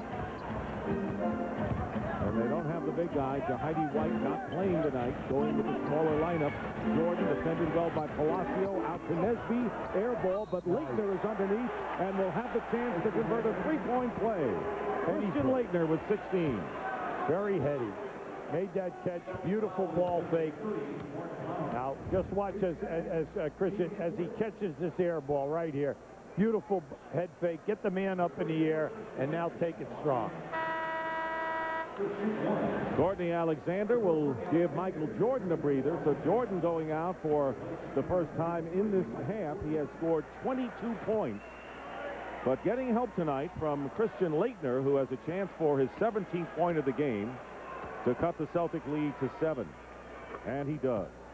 Well, we said in the first half, Jordan and Hamilton are going to get their points. What they need is Christian Laettner, and then off the bench, Courtney Alexander. 2 guys who can score. These 2 guys have got to become very consistent. And if they do, then with the return of Haywood Thomas and also Kwame Brown, they're going to have some interesting talent over here. There's Whitney from Laettner. And the rebound by Peirce. 7-point lead. Michael Jordan on the bench with 22 points on 9 for 18 shooting. And the steal and the kick ball will go the other way. So the kick ball against the Wizards and a new clock for the Celtics. You know what's interesting about that call, Dick? The point is that you have to deliberately kick the basketball. That ball was not deliberately kicked. That ball was a loose ball, and as Hamilton went to pick up the ball gets bopped out of there. Now, he didn't kick it for an advantage. You're going to see it right here. As he just goes and it hits his foot, and now it's on the floor. That is not a deliberate kick. That should have been a free ball, and they would have had a 2-on-1 situation. You saw Michael Jordan reacting just that way from the bench as Palacio misses, and Courtney Alexander trying to bring the Wizards to within 5 or better with 3 minutes remaining in the third quarter. Celtics have led virtually this entire game. Biggest lead was 12. Here is Nesby with the fake on Walker. Goes behind. Hamilton, three-pointer. So Rip Hamilton hits his first three. He has 15 points, and the lead is down to 4. They're right back in the action. Their pesky defense has done a nice job for them. First group and second group. Brought them back in both halves. Palacio, another diagonal pass by Walker, and Palacio gets the basket and is fouled. When you're coaching in a game like this, you're Doug Collins. See, that one was a dagger in the heart. Clock is down. You have the ball in the opposite quarter. Their point guard takes our guy off the dribble into the lane, and not only that, he turns the corner and gets an uncontested layup. Brutal.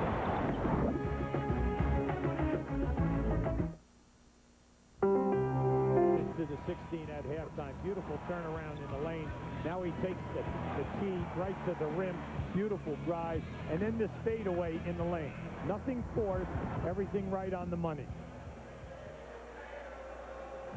Here's Michael Jordan's numbers. 9 of 18 from the field. 4 for 5 from the line. 5 rebounds, 2 assists. Business as usual. Absolutely. And I cannot underline it enough when I say that nothing is forced. You know, there is nothing out of desperation. He's in the flow of what they're doing. He's taking what the defense is giving him, and then if anyone else is open off the immediate double team, he's finding the people. And he wants his teammates to be better. He wants to win. In fact, he even had some comments about Antoine Walker yesterday and said with all the great play and his great performance, he's got to make other people better. So he's even really trying to help guys on other teams with his thoughts. He's always trying to do that. Well, Antoine Walker worked out with him all summer long.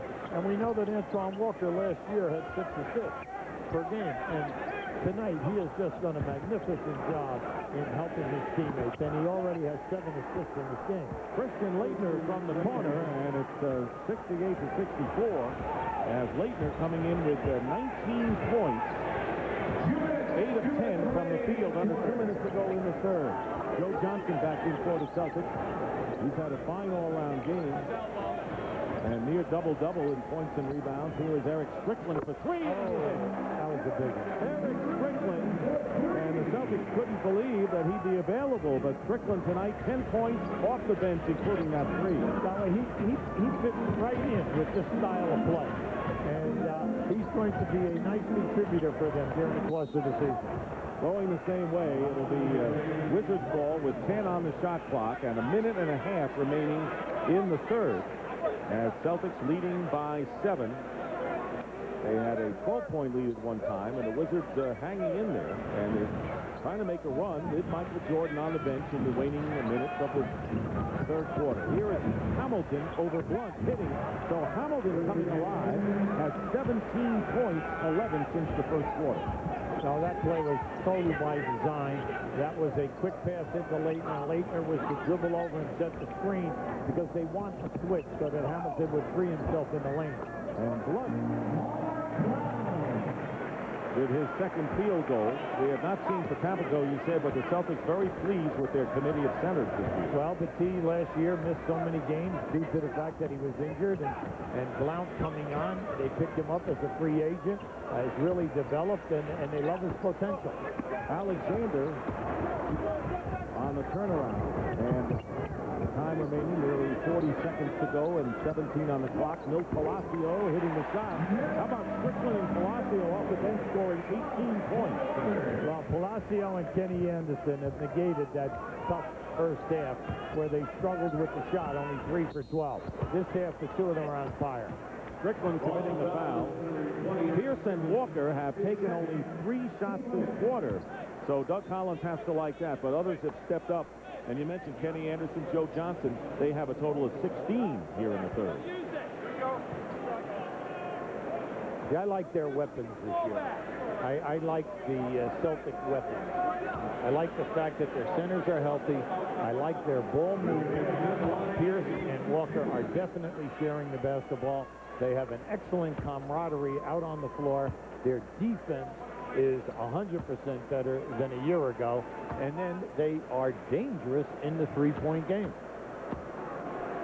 Whatever you want to do, boy, they look to criticize Walker and Peirce. That's a great 1-2 punch that you can depend on every game. Well, anytime that you tell me that in the assist column that Walker is going to have right around 6, Peirce is going to have 2 to 3 a night, and then that they're going to shoot and score what they score, you know, what's the big complaint here? Well, they do take a couple of bad shots. Oh, no kidding.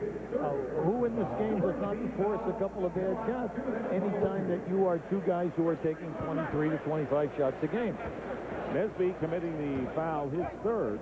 And the difference of about 3 seconds between the shot clock and the game clock. 7-point Celtic lead. And Hamilton knocking it away. And it's going to be Wizards ball with plenty of time to get a basket before the end of this third and a chance to come within 5. And Michael Jordan comes off the bench for that very reason. Nesby goes out to Jordan, who has scored 22 tonight. Nesby starting tonight, but has not scored for the Wizards, going to the bench. You're sending Michael down the floor. What you really want to do is go up the floor with the pass and then let him make this pick. Jordan, good block. Walker got a piece of it. That'll do it. So Antoine Walker blocking Michael Jordan's shot. And so Walker closing in on a triple-double, has 16 points, 8 rebounds, 8 assists, and a block on Jordan as time runs out. And after 3 quarters here at the Fleet Center in Boston, sold out tonight, the Celtics lead the Wizards 75 to 68.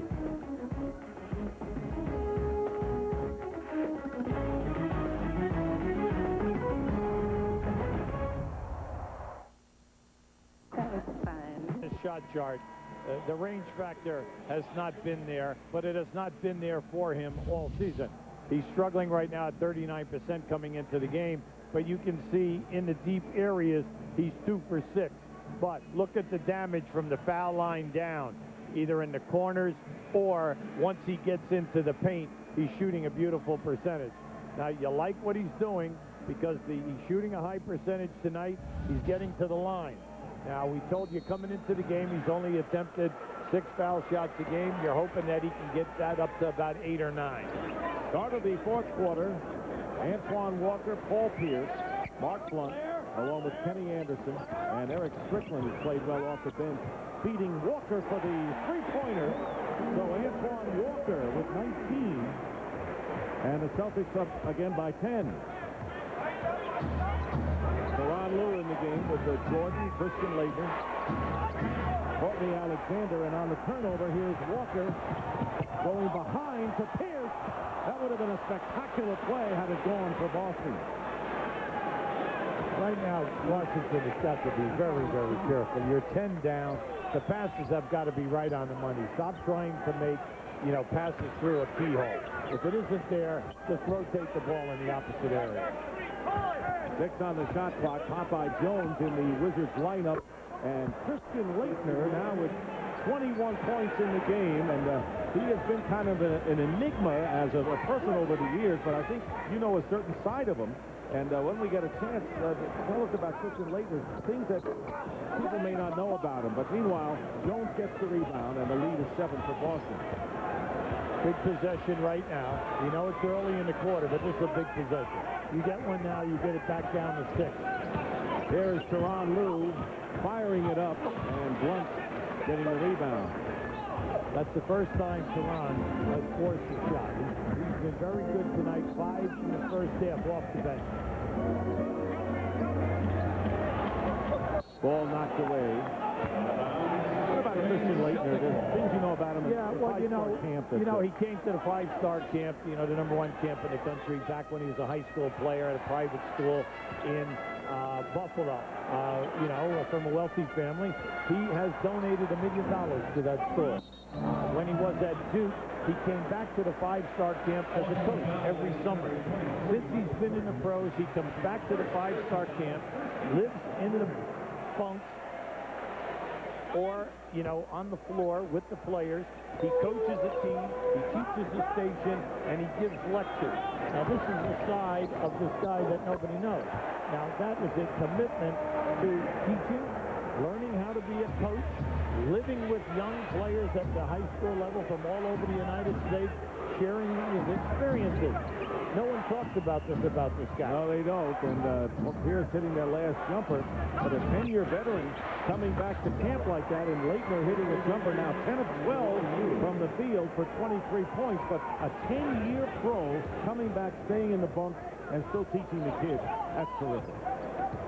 So it's 80-72. The Celtics by 8. Strickland giving it up to Blunt over Laettner, and the rebound by diminutive Tyronn Lue at 6 feet tall, and the Wizards looking to make a run here. Their defense has been improved this year, no question about it, but tonight they've given up 80 points in the early here in the fourth. Laettner, he called to that.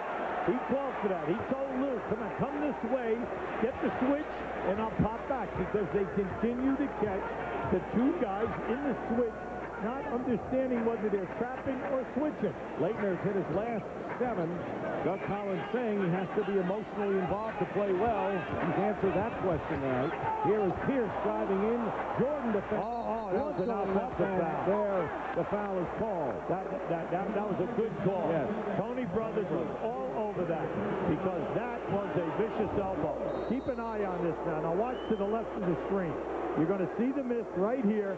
Now watch as this ball is rebounded, and he just clears right there. Boom.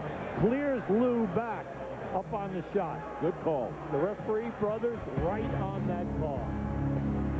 Early in the fourth, it's a 6-point Boston lead.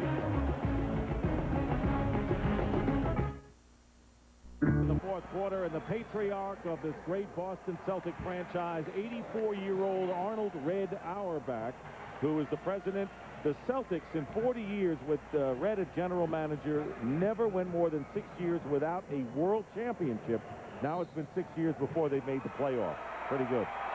Yes, indeed. And like we said earlier, he affected so many of the players because of their style of play and their relentless fast breaking, and the defense, naturally, which was anchored by the greatest defensive player ever to play in Bill Russell, which allowed them to play the free-flowing game.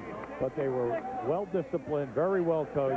25 guys became head coaches, and the list goes on about how many of them are in the Hall of Fame. And the streak goes on for Christian Laettner, who now has 27 points, has hit 8 in a row to cut the Celtic lead to 4. Now it's a serious game for Boston to hold on. Well, Boston has got to make up their mind here. Are they going to change that coverage on that screen up high, which is opening him up in this last 8 minutes? You've got to say to yourself right now, what we are doing is not working because he's wide open. We've got to change this, how we're going to cover that screen and roll. Or screen and spot up. Yes, and there's two different things, as we know. And did I tread on Basketball 101 at Syracuse. I just see that. All right. Did you mention Eton Thomas? All right, so the turnover by Antoine Walker, and now the Wizards down by 4. Nearly 4 minutes elapsed here in the fourth quarter. Tyronn Lue driving in. Rebound, pop by Jones, and foul. So Jones, showing why he leads the Wizards in rebounding coming into this game, will shoot a pair. Popeye Jones is one of the hard workers. As long as this guy is healthy, you know you're going to get a lunch pail game from him night in and night out. You give him 20 minutes, he's going to get you close to double-figure boards, and he'll just out-muscle on that offensive. Not going to force any shots. The team with his 4th personal foul. Want to tell you what's coming up on Turner Sports tomorrow on TNT, and check out the time. 9 p.m. start. Special time as the Sixers go against Houston next Tuesday at 8 on TBS. Toronto at Sacramento. That'll be a good one. And next Wednesday at 8 o'clock, Orlando Magic at Phoenix at 8 p.m. on TNT. 2-point lead So the 12-point lead, the Celtics have maintained the edge, but now the Wizards making a run.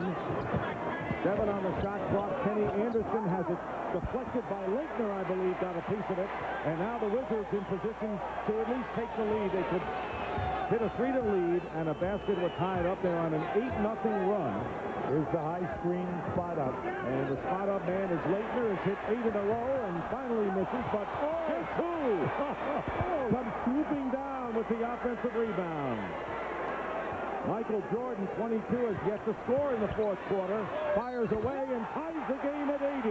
And is fouled, and the Wizards can take the lead. Let me tell you, this is just a great move. Not only does he take the rookie down, watch the bump with the right forearm. Now keep an eye as he comes down in here now. Watch that right forearm right there. There was the bump that got him back, and then you always tell players, do not foul a jump shooter. And Jordan makes the free throw to give the Washington Wizards an 81-80 lead. And Jordan now with 25 points. A 1-point lead for Washington with 7:16 remaining in the fourth. Second quarter, we know about Michael Jordan's 25, putting Washington in front, but the leading scorer, Christian Laettner, having an outstanding, his season's high by far, 27-point game. Well, you like what he's doing because he's playing within the offense. They continue to give him the jump shot. I don't know how many he has to make in a row before they say you must put the ball down on the floor. Now, you're loving this because he has struggled. His high for the year, only 10. His high in his career, 37. And a lot of people forget this guy was in the All-Star game in '97. Former Duke Blue Devil. So now the Celtics trailing by 1. Peirce coming off the screen. And a loose ball foul called against the Wizards. Yeah, they catch Laettner with a push-off. Good call. Laettner's second personal foul. Doug Collins checking the fouls. Each team has 2 team fouls right now. And Peirce, I don't know why the Celtics have squandered that lead. Peirce 1 for 6 here in the second half, getting another chance, but Jordan's defending. Step back by Peirce, now 1 for 7. Walker with the offensive rebound and the basket and the foul. If one doesn't get you, the other will. Well, you see, there is an example of what they can do to you when they're working. His size on the offensive board. See, he's in there with 3 small guys. Now just watch as he comes into your picture right over the back. And see, up over the top. And this is where they hurt them in the first half with their 10 offensive boards. Throughout the second half, the Wizards have been doing a better job holding the Celtics to 1 shot. But also, I feel that the Celtics are not working hard. They're in cruise control once they get up by 10 points. 22 for Walker, and a 2-point Celtic lead. Jordan working against Peirce, draws the foul, and will shoot 2. Well, the Wizards head coach Doug Collins making a decision to not go with Jahidi White as the center and going small tonight, and he knew that he would pay for it on the offensive glass, and that was an example right there, but can't dispute being 2 points down and a chance to tie it up now with Jordan. Anytime that you coach a young team like the Washington Wizards are, you just want a chance in the last 6 minutes to be close to potentially steal a game. And like we keep saying, this is their 4th road game, and it's their 5th game. A true indication of how they're going to be will be the next 2 weeks when they play the 5 home games, and then hopefully when they get the 3 big guys back up front. Jordan 7 of 8 from the field, and we're tied at 83. Under 6.5 to go in the fourth. But key from Peirce. That was a neat pass by Paul Peirce. Beautiful pass. Smart foul by Lou. Force Petit to go to the foul line and make the foul shots. Do not give him a layup. Tony Petit, a good free throw shooter at 73% so far this year. Petit tonight has not scored. He has 4 personal fouls. And he breaks into the column and gives the Celtics the 1-point lead. Both teams 2-2 coming into the game, and both teams coming off losses on the road. Wizards losing at Detroit soundly on Sunday night, and the Celtics losing in Milwaukee Saturday by 6. Free throws by Petit, and the Celtics by 2, 85-83. Jordan has 27, so does Christian Laettner. They've been the two big guns. Hamilton 19 as the third scorer for the Wizards tonight. Peirce defending Jordan. Fall away, he hits. 29 for Jordan. His season's high is 31. He's loving that spot. He continues to take Peirce to that spot.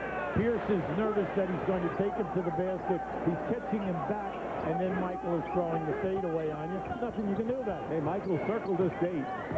He didn't do it by accident. Anderson from the corner. And Anderson now with 13 points, 11 here in the second half. Celtics again by 2. This has been an interesting game between two clubs with a lot of youth, a couple of veterans leading the way, and both hopeful of perhaps getting close to the playoffs. Jordan from the perimeter, but Popeye Jones gets the rebound. That's it. Back it out now.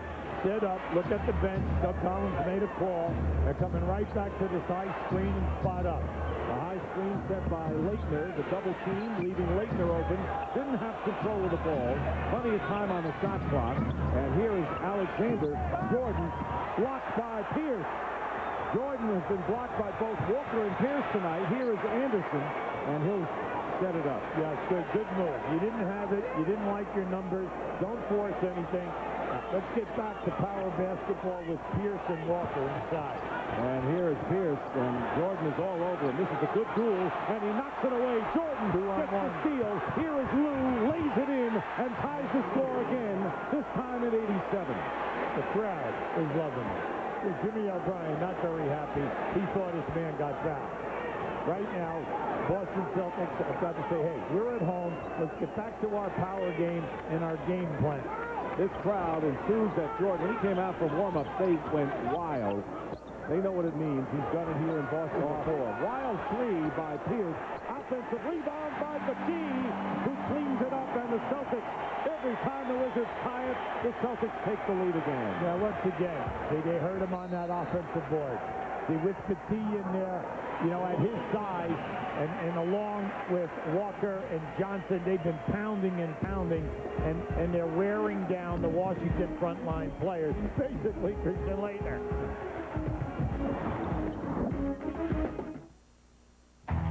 Hard to sell out. They don't sell out all that much to see Michael Jordan come back. He has delivered. Laettner has, and we got a great battle going down to the wire. Yeah, I like the tempo. Both teams got over the nervousness in the first half of forcing up so many outside shots and missing. Both teams are not high percentage shooting teams, but in the second half, we're seeing excellent sets, people getting into familiar areas. They're shooting a high percentage. Michael Jordan is treating the crowd to a vintage type of a game, and then Christian Laettner has been spectacular. The 1-2 punch of Jordan and Laettner have outscored the 1-2 punch of Walker and Peirce 56-36. Jordan over Peirce. He's got it. Michael Jordan has equaled his season's high, 31, with a line drive jumper to tie the game. So Jordan, Laettner, and Hamilton have 77 of the 89 points. And Walker comes back, and now the Stars are taking over. Well, this is the way it should be. And what I like, as Jimmy O'Brien said, I'm going right to my main man on the post. And when they went to him, he's attacking the rim. Laettner is tired. He's played a ton of minutes. No shot blocking out on the floor right now. So if you're a post-up guy with strength, you're taking it to the glass. Antoine Walker now with 25 in the game, and the Celtics leading by 3. 3:35 remaining in regulation. Celtics have led most of the way. The Wizards had a brief lead by a point. Jordan now isolated against Peirce, diving in, changing hands, gets the offensive rebound. No basket traveling called against Michael Jordan. Yeah, they said he caught his own shot without the ball hitting the rim. Yeah, right. Okay? They're saying that the ball was an air ball. See, as this shot goes up, you're going to see right here, it goes up. All right, did not catch any part of the rim, and he caught his own ball and then took it up. Good call. And here's Kenny Anderson driving in the foul. And the Wizards over the limit. And Anderson will shoot. Celtics still have one foul to give, and Kenny Anderson, who Had a sprained ankle, out for the rest of the year last February. Various injuries. Missed all but 33 games of the season. Was kicked in the toe the other day, but comes out playing anyway and playing well tonight. Going to the line for the first time tonight and has 14.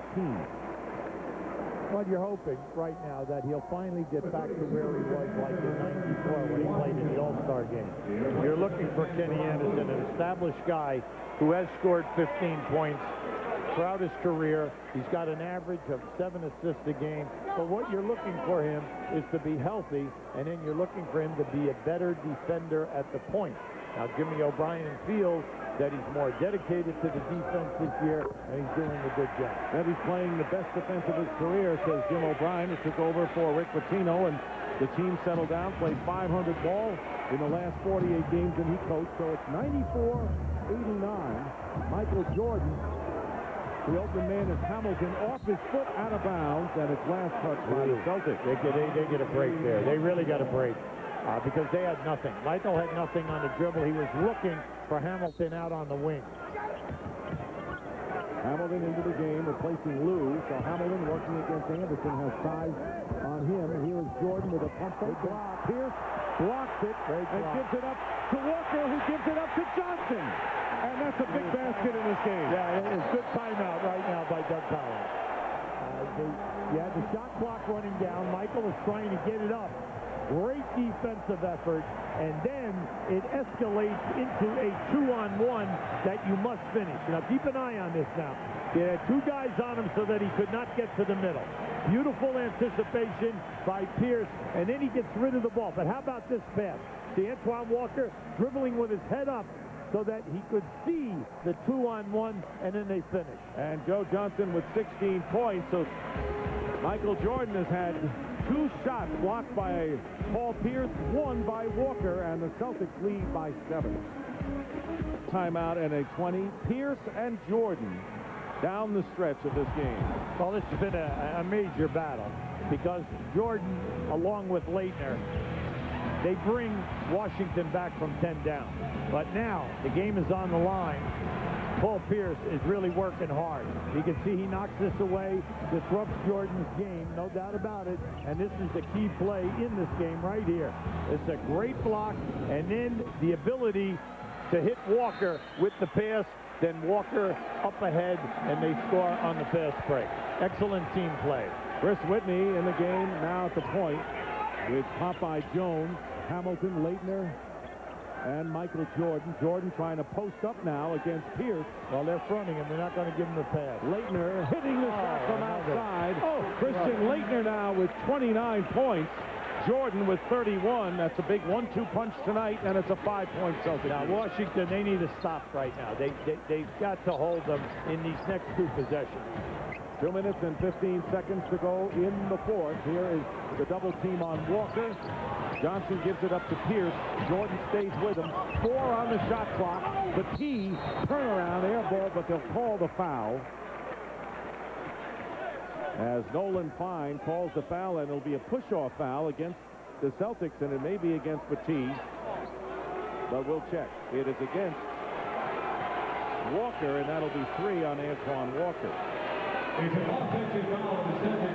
That was the last foul. Boston had a foul to give. So right now, any foul that we have will be in the penalty at both ends of the floor. It was an offensive foul. And they changed it to a loose ball foul. Well, it was definitely a loose ball foul because he pushed him right in the back out of bounds. 2 minutes remaining in regulation. Knocked away. Great steal as Antoine Walker, and it's Kenny Anderson on the lay-in to give the Celtics a 7-point lead.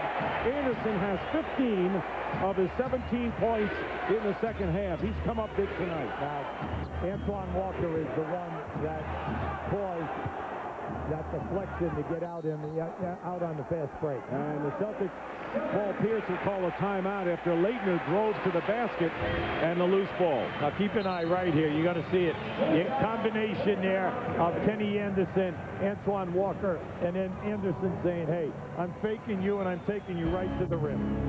Minute 39 on the clock in the fourth. Celtics 98, Wizards 91.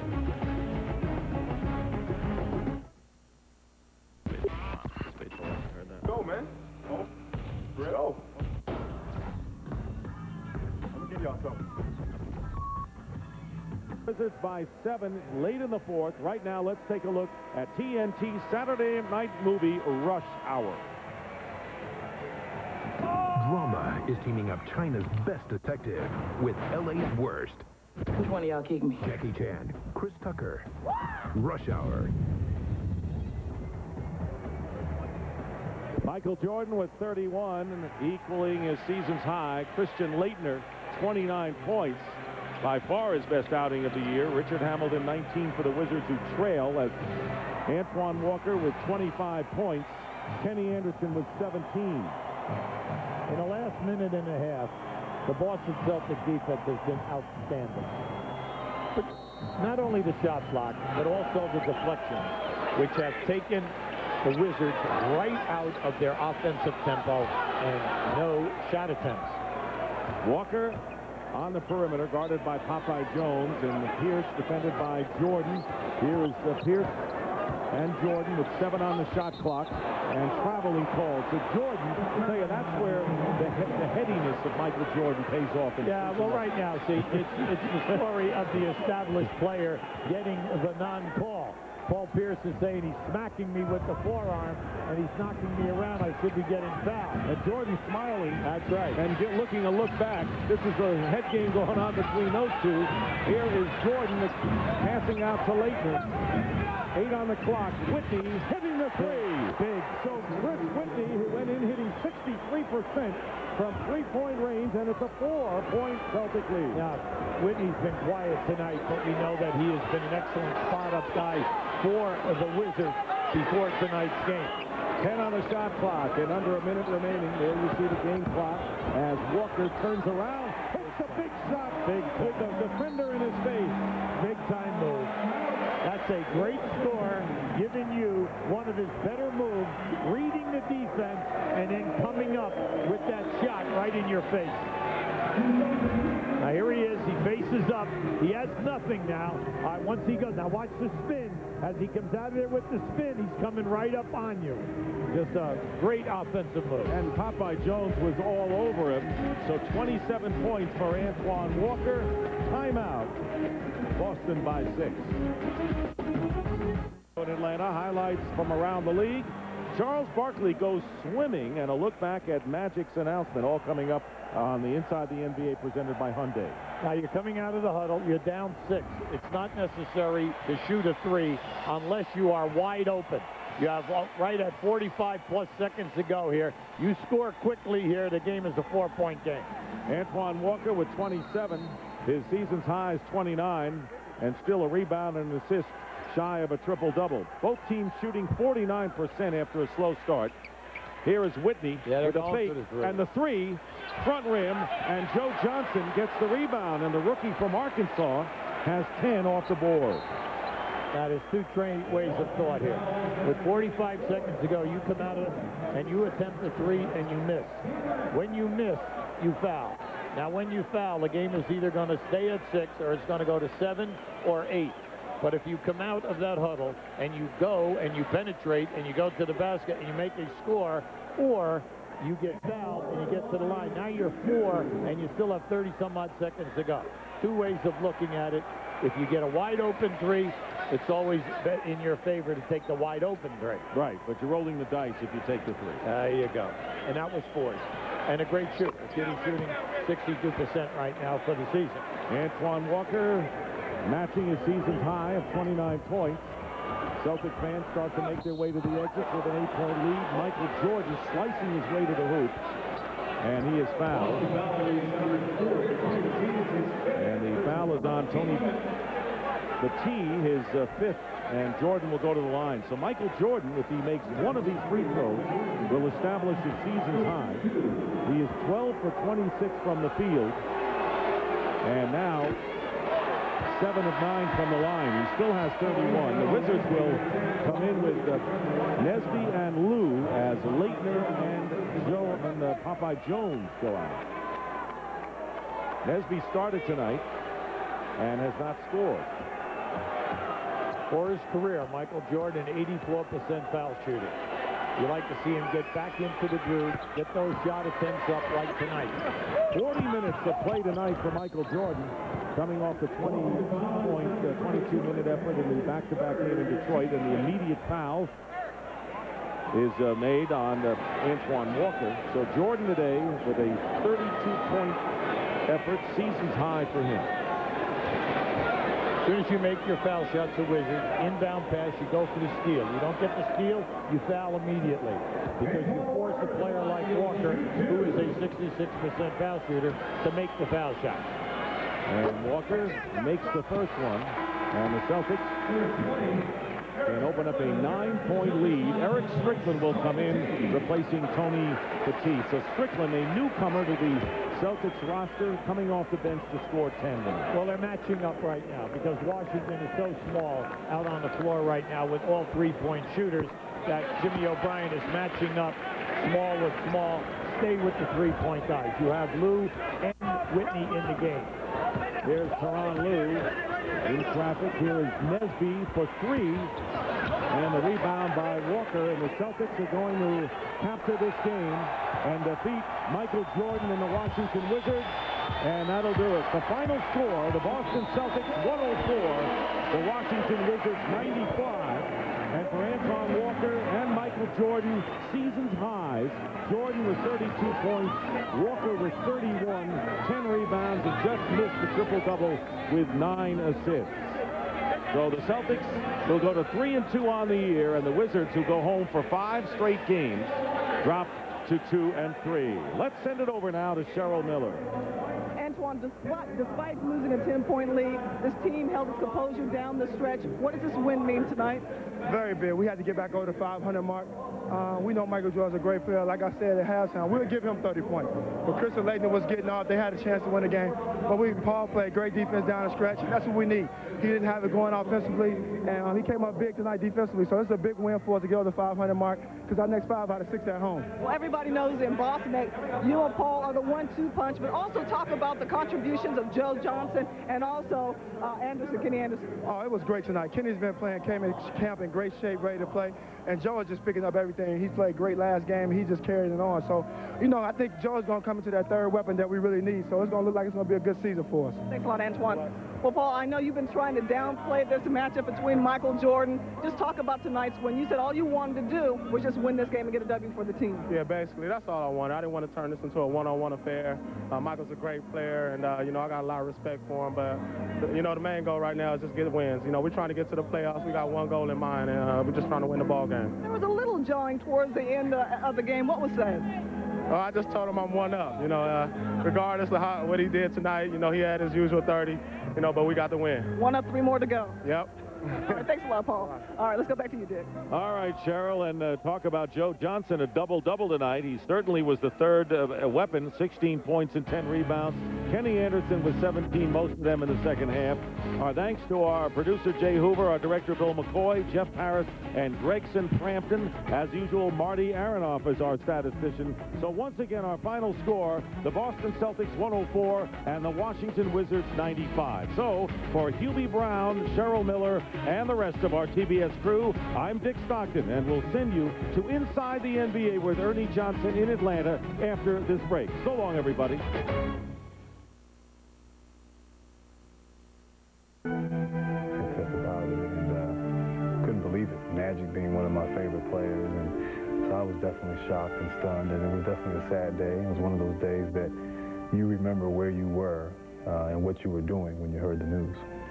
It was a great moment for me, not from the standpoint of, what had happened, but it was a great moment for the Garden and for the people who showed this tremendous amount of caring and compassion. And to be able to speak to the crowd that night, it's like we were, about ready to lose, one of the great people that we've ever been around. And have people understand just how impactful that moment was. And here we are 10 years later celebrating his absolute survival.